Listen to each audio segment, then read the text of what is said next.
tellement vrai. Alcool, drogue, médicaments ou encore jeux d'argent ou jeux vidéo, un Français sur 5 souffre d'addiction grave. Isolés, désocialisés, ils ont souvent perdu leur emploi ou arrêté leurs études et connaissent une lente descente vers l'enfer de la dépendance. Les témoins que vous allez découvrir aujourd'hui sont à bout physiquement et moralement. Et malgré les traitements et cures de désintoxication à répétition, chacune de leurs tentatives s'est soldée par un échec. Pourtant, vous allez le voir, ils sont bien décidés à ne pas abandonner. Alors Tellement Vrai les a suivis pendant plusieurs mois dans leur ultime combat, celui de la dernière chance. Tout de suite, voici le sommaire de l'émission. Benjamin, 20 ans, a découvert les jeux en réseau lorsqu'il était adolescent. Il peut rester connecté des journées et des nuits entières sans s'arrêter. Et lorsqu'il se lève le matin, son premier geste est d'ouvrir sa session. Et bien souvent, il ne fait rien d'autre de sa journée. Benjamin réalise aujourd'hui qu'il est devenu ce que l'on appelle un no-life et que sa vie sociale est réduite à néant. Seul, en échec scolaire, sans copine ni amis, il s'est enfin décidé à demander de l'aide.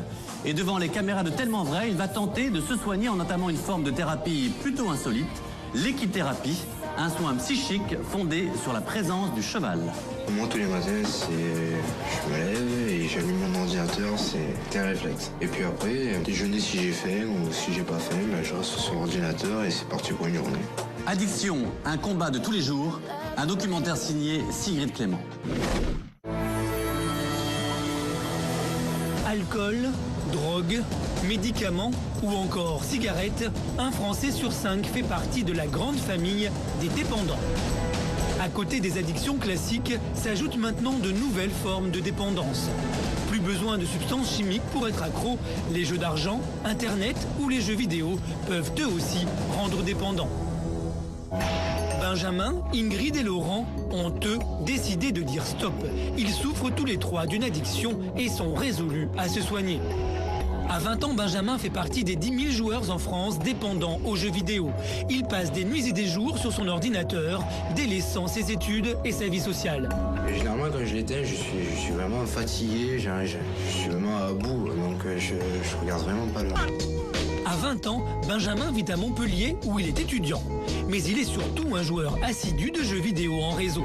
Il peut rester en ligne pendant des jours sans presque s'interrompre. Et aujourd'hui, dans son petit studio, il est plutôt contrarié. Son ordinateur montre des signes de faiblesse et il n'arrive pas à ouvrir une session de son jeu préféré.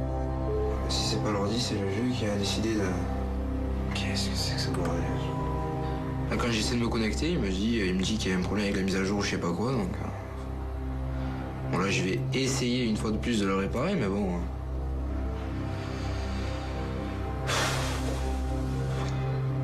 Bon, de toute façon, ça sert à rien que je m'énerve là-dessus, parce que ça va... C'est un ordinateur, ça va pas changer grand-chose, quoi, je veux dire. Mon précédent PC, il en a fait les frais. Là, je sens qu'on va finir dans un cybercafé, parce que là, je sens que je vais me prendre le chou, mais complet avec mon ordi, là. Ça commence à monter, là. Si j'ai pas ma petite dose d'ordinateur, c'est vrai qu'au bout d'un moment, je suis un petit peu comme un fumeur qui a pas sa cigarette. C'est un peu pareil. Et petite dose, ça veut dire quoi pour vous? Ça reste quand même... Bon, je compte pas les heures. Devant nous, Benjamin se maîtrise, mais il insiste quand même pour se rendre dans un cybercafé du centre-ville. Comme Benjamin, il serait environ 10 000 en France à être accro à ces jeux vidéo. Incapables de réguler leur temps devant l'ordinateur, ils s'isolent et se désociabilisent progressivement. C'est le premier signe qui doit alerter. Dans le jeu sur lequel il se connecte, Benjamin a atteint un niveau très haut. Et il bichonne son personnage qu'il a baptisé Azéronaute l'explorateur. C'est Azéronaute, le personnage que j'ai créé. C'est un elfe de la nuit druide. Bon, la particularité des druides fait que j'ai pu choisir son nom. C'est trait du visage. Vu comme ça, on peut dire qu'il n'a pas l'air très sympathique, mais c'est un petit peu... Avec 4 autres joueurs connectés en même temps que lui. Donc là, je suis en forme d'ours, en forme de tank.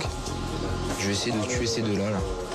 Donc ça va être un petit peu compliqué pour répondre, mais je vais essayer quand même de répondre aux questions. C'est vrai que la concentration est quand même assez de rigueur. Voilà, donc déjà ça commence à râler. Il y en a un qui est mort, il y en a un qui commence à gueuler. Voilà, donc là je vais me faire taper sur les doigts. Donc déjà j'en ai tué un, c'est déjà pas mal, et je suis mort. C'est grave? Oui, un petit peu. c'est la réputation de mon personnage qui prend un coup quand même, parce qu'après, je veux dire, même dans le jeu, il y a quand même du bouche à oreille.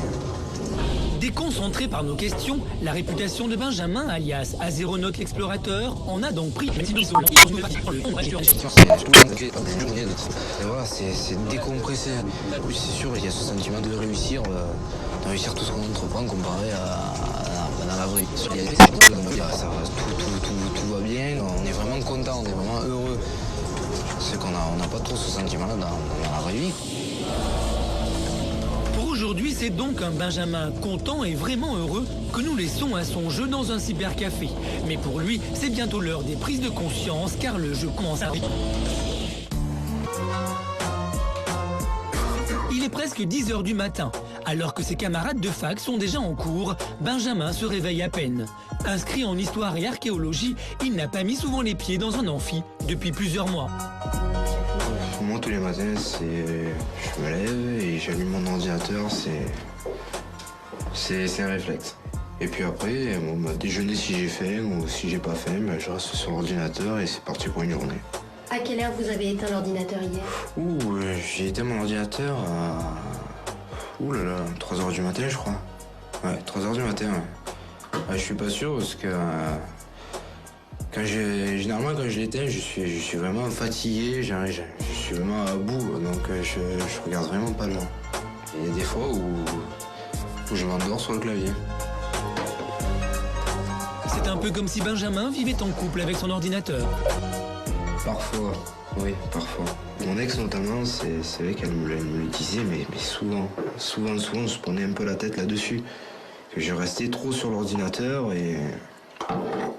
Et même au beau milieu de sa phrase, l'appel de l'ordinateur est plus fort. Benjamin. Là, j'ai une amie de fac qui me parle, là, qui me dit d'aller à l'examen. Examen de quoi? Examen de mythologie.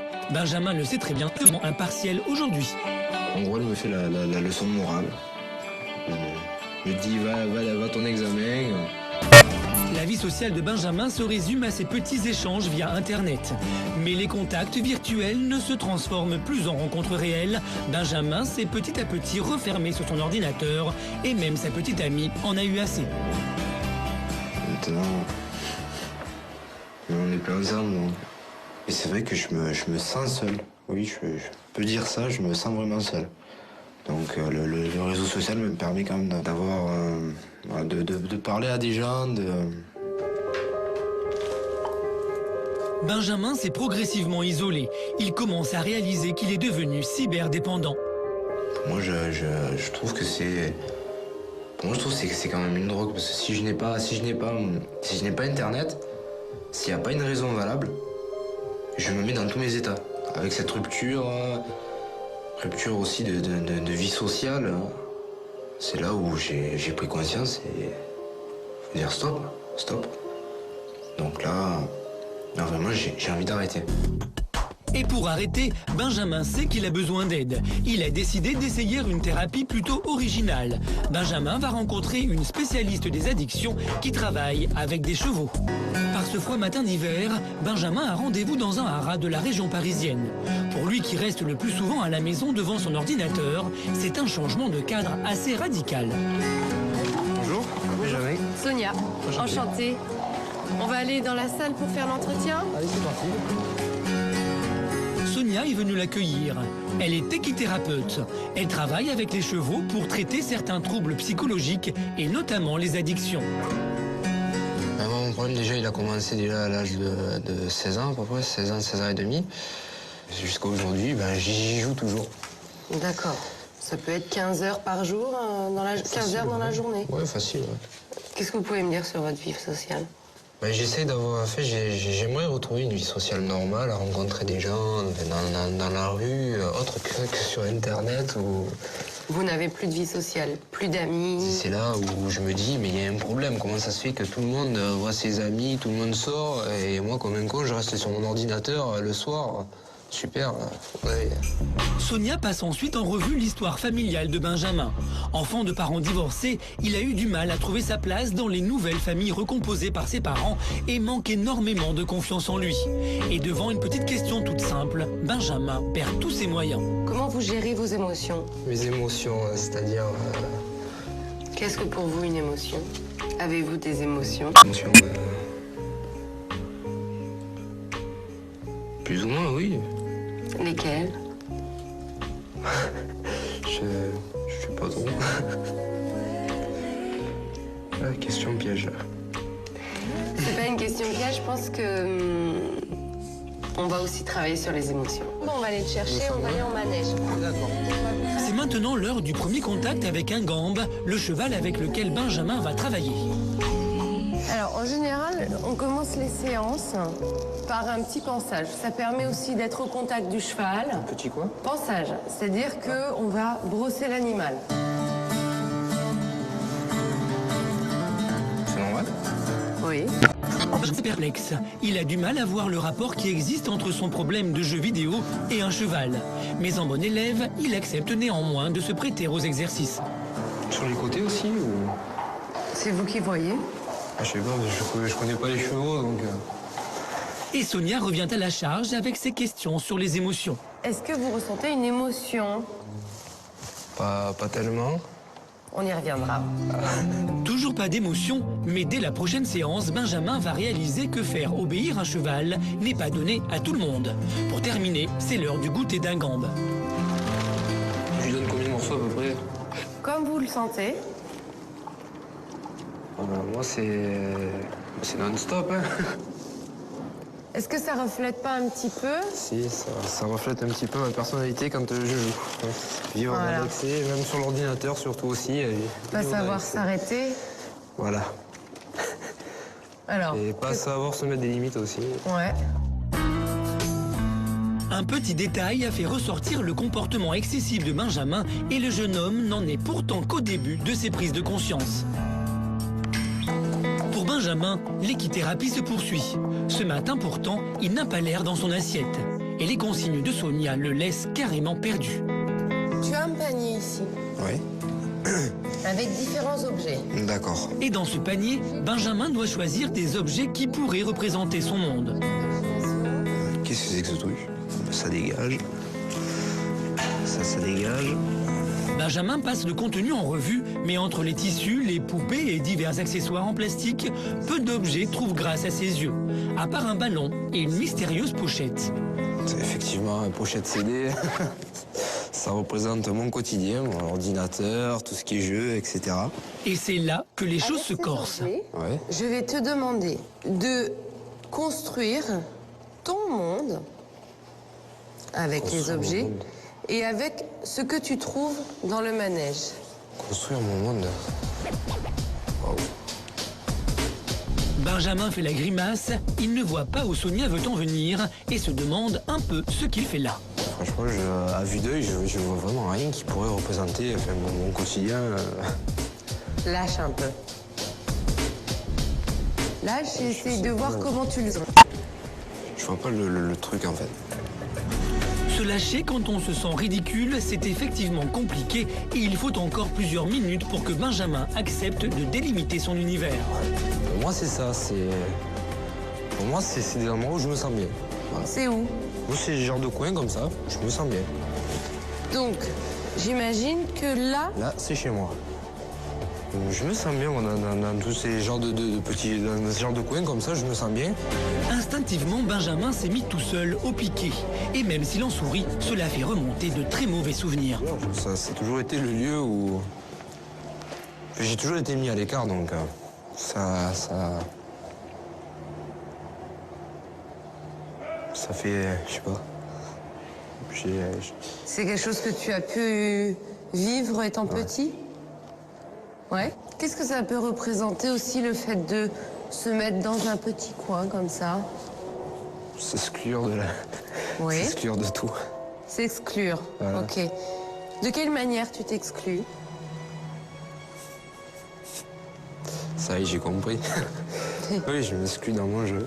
D'accord. C'est bon quoi, moi, le jeu. Ouais. Ça fait quelque chose, en fait. C'est assez... c'est assez douloureux. Mais pleure si tu as besoin de pleurer. Si ce pas besoin de point... pleurer. Si. Non. Non? Personnellement, non. Tu veux Personnellement, non, respirer, mais parce que c'est angoissant? C'est dur. C'est dur? C'est Ouais, dur, ouais. c'est dur. Hein? Je voudrais respirer un peu. Ouais, vas-y. It's mighty quiet here now that you're gone, and I've been leaving myself for too long, 'cause I don't like sleeping or watching TV on my own. So please come on home, yeah. Toujours mal à l'aise avec ses émotions, Benjamin s'isole quelques minutes. Mais après cette pause, un nouveau défi s'annonce.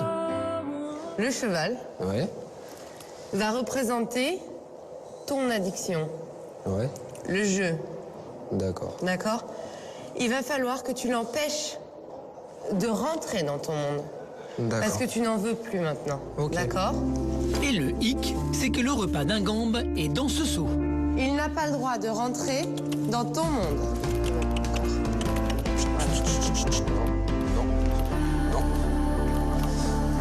Non. Je suis pas au plus mal avec moi, tu connais pas.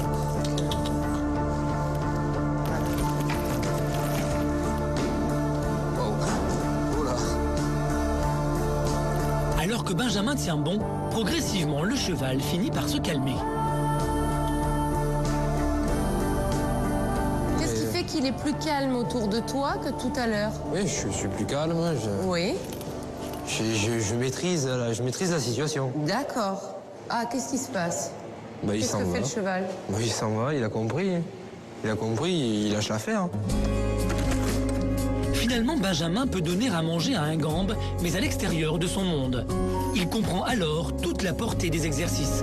C'est comme pour le cheval, là, progressivement il s'est calmé, et puis après il est parti, il a compris. Donc Ouais. moi je pense que je vais faire pareil aussi. Donc progressivement lâcher le PC et se mettre un peu plus à sortir. D'accord. C'est que tu en es capable. Oui.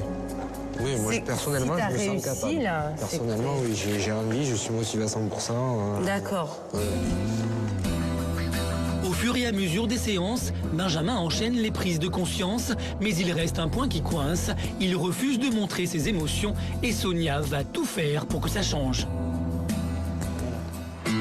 Il poursuit son travail sur son addiction. Benjamin a donné rendez-vous à son ami Benoît. Comme lui, il a passé des nuits entières à jouer.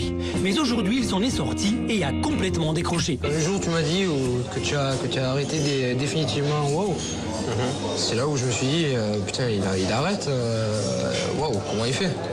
Attends, Lilou, elle arrête. Enfin, il y a qui encore? Je crois qu'il y a Dudu qui a arrêté. Tout le monde de ton entourage, il arrête. Et puis au final, il n'y a que toi qui joues, il n'y a que toi qui es comme un con. Quoi. En fait, à partir du moment où j'ai retrouvé du boulot, en fait, c'est là que je commence à retrouver une vie sociale, à me refaire des amis au boulot. Donc c'est pour ça que je commence à sortir derrière. C'est vraiment grâce à ça que j'ai arrêté le jeu. Si vraiment tu arrives à trouver des personnes à qui tu vas rigoler, tu vas passer du bon temps, le même bon temps qu'on a pu prendre dans le jeu, en dehors du jeu, tu te diras mais ça sert strictement à rien. Quoi. C'est vrai. Putain, ça me fait travailler là d'un coup, là, waouh. En fait, je vais pas avoir un regard négatif sur les heures de jeu. En fait, c'est plus les heures en fait, que j'ai perdues avec mes amis dans le monde réel que je regrette. Fais un petit calcul, c'est le nombre d'heures qu'on a perdu de notre vie, quoi.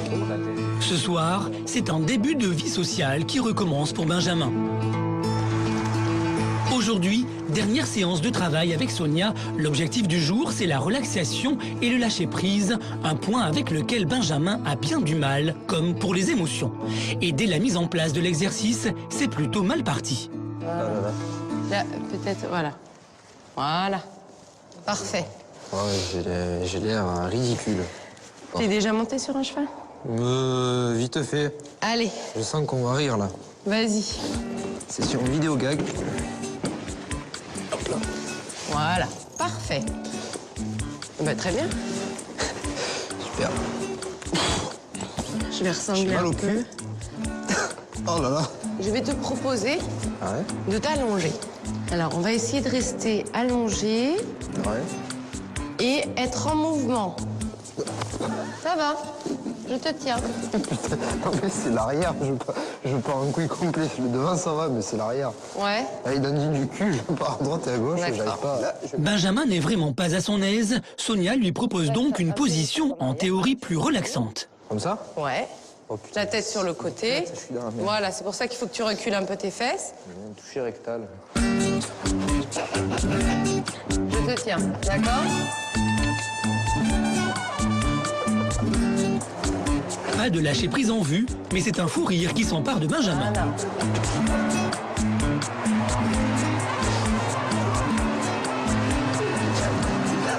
Ça va? Ouais, ça va, ouais. Ouais. Peut être mieux. Là, oh. Qu'est-ce qui te fait rire? Moi, ce qui me fait rire, c'est que je vais me casser la gueule. Non, je te tiens. Je te tiens à ce niveau-là. J'inspire un peu d'air frais. Oui, il y a de la résistance, hein. Si, le fou rire fait partie de la résistance. C'est Une vrai. défense que tu mets en place. Benjamin résiste et n'arrive donc pas vraiment à lâcher prise, mais il y a quand même du progrès. Un fou rire, c'est déjà une émotion. Comment va-t-il mettre en pratique à la maison les exercices du stage? Cette thérapie va-t-elle lui permettre de décrocher enfin de son ordinateur?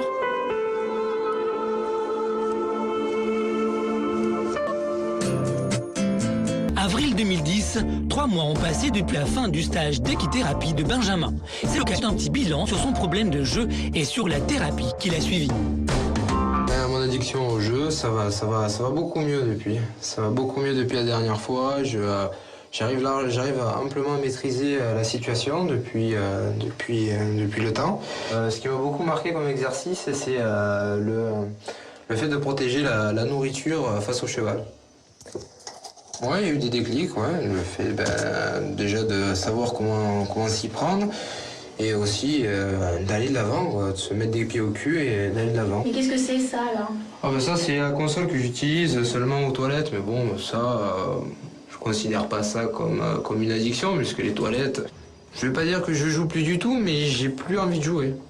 J'ai encore mon compte, de temps à autre j'y vais. Bon, la dernière fois que je me suis connecté, ça date de 3 semaines, donc j'allais dire, j'ai plus cette envie. J'ai plus du tout cette envie. Et dès que je me connecte, c'est quoi? C'est 5-10 minutes et je tourne en rond dans le jeu et au bout d'un moment, je me dis, bon, mais qu'est-ce que je fous là? Alors, je déconnecte et je sors et je préfère aller en ville. Et malgré la console aux toilettes, c'est vrai qu'il y a du neuf dans la vie de Benjamin, notamment depuis quelques semaines au niveau sentimental. Avec le jeu, il n'y avait pas tellement de place pour une copine. C'était soit le jeu, soit la copine. C'est soit l'un, soit l'autre. Les deux sont pas abordables. Non. Et ma nouvelle copine, c'est pas comme avec mon ex où j'étais assez limité avec l'ordinateur. Ah non, c'est pas pareil. C'est plus intense, c'est plus. Il y a plus de choses, je ressens plus de choses qu'avec ma relation précédente. Je suis très très fier. Très fier de cet effort, très fier d'avoir tout retrouvé, surtout aussi d'avoir vaincu ce jeu. Pour moi, ça a été quand même. Il a fallu que je le surpasse, quoi. Ça a été un dur combat, mais j'ai réussi. Comme dans le jeu, on réussit tout, là j'ai réussi dans la vraie vie. Dans la vraie vie, Benjamin a désormais quelques clés pour mieux comprendre son comportement. Et avec cette histoire d'amour qui commence, il a aussi de bonnes raisons de lâcher son ordinateur pour de bon. Un combat de tous les jours, un documentaire signé Sigrid Clément qui est avec nous. Bonjour. Bonjour. Et pour terminer, on avait le jeune Benjamin, 20 ans, en échec scolaire à cause de son addiction aux jeux vidéo. Lui aussi a tenté de se soigner notamment par l'équithérapie. Donc c'est une thérapie pratiquée dans un manège avec un psychologue, on va dire, et un cheval. Ouais. On voit que c'est un petit peu là aussi ça a tenu. Est-ce que depuis il est guéri? Eh bien oui, Benjamin, il va plutôt bien en ce moment. Il a plus ou moins dépasser son problème. Je dis plus ou moins parce que, disons, pour le moment, il a compris des choses. Est-ce qu'il pourra y retourner? Peut-être, mais je ne crois pas, parce qu'il a compris, en fait, pourquoi il fonctionnait comme ça. Et lui, il a compris la cause, en fait. Voilà, c'est le problème, peut-être, pour Ingrid et Laurent, d'aller mettre le doigt sur la cause, réussir à passer la cause. Il a compris pourquoi il avait fonctionné comme ça. Et ça, pour lui, ça a été très important. On voit un moment dans le manège qu'il a du mal avec les émotions, lui aussi, mais à un moment, il comprend. Et donc, aujourd'hui, ça va bien. Aujourd'hui, il a fait ses études. alors, il sait que l'inactivité, le fait d'être tout seul, c'est lui dans son studio, c'est une situation à risque.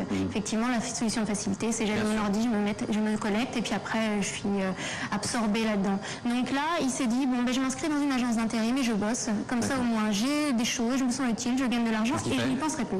Et donc pour le moment, effectivement, il travaille en intérim, il fait des déménagements pour le moment. Et il gagne de l'argent et du coup, il rencontre des collègues, il revoit ses amis et pour le moment, vraiment, il reconstruit sa vie sociale, ce qui était sa demande au départ. Hein. Il dit, je suis un no-life, donc je veux retrouver des relations normales, pas voir les gens juste sur un ordinateur. Et il s'autorise à jouer quelques heures comme un adolescent normal finalement, où c'est comme une cigarette, on y retouche, c'est fini. Il se l'autorise, mais il n'en a pas envie, donc dans les faits, il ne le fait pas. D'accord. Voilà, donc là, ça fait 3 mois par exemple qu'il n'a plus de connexion Internet. Une panne qui est bienvenue, il n'a pas réactivé les choses. Très bien. Et puis en dernier mot, parce que effectivement c'est une question qu'on se pose, on ne voit pas dans le documentaire ses parents à aucun moment, j'imagine que c'est une volonté de sa part. C'est aussi parce qu'à 20 ans, quand on est étudiant et quand on vit loin de chez papa-maman, ils ne sont pas forcément là, mais cette solitude explique aussi qu'on se reporte parfois dans des activités qui vous prennent tout et qui vous donnent l'impression de vivre une autre vie que la vôtre. Voilà. Écoutez, merci beaucoup. Oui, moi je voulais juste les remercier en fait tous les 3, parce que c'était pas évident, on a eu beaucoup de refus, beaucoup de gens qui voulaient être masqués, et eux ont eu quand même ce courage et voilà, ils ont peur effectivement que cette diffusion puisse leur porter préjudice, que les gens portent un regard, un jugement sur eux, alors qu'ils ont eu quand même vraiment du courage, on pourrait presque dire des... Oui, on peut le dire. Voilà, en tous les cas, on l'a bien compris. Voilà, et ils l'ont fait pour que ça serve à d'autres, pour dire qu'il existe des structures qui peuvent aider et qu'il ne faut pas hésiter à frapper une porte. Quoi. Ça a donné un très très beau documentaire, je vous le dis très sincèrement, merci beaucoup. Merci à eux, merci à vous d'avoir suivi cette émission qui est maintenant terminée. Pour la voir ou la revoir, direction energie12.fr. Et puis vous le savez maintenant, on se retrouve très vite pour un nouveau numéro de Tellement Vrai sur Energie 12, bien sûr. Ciao.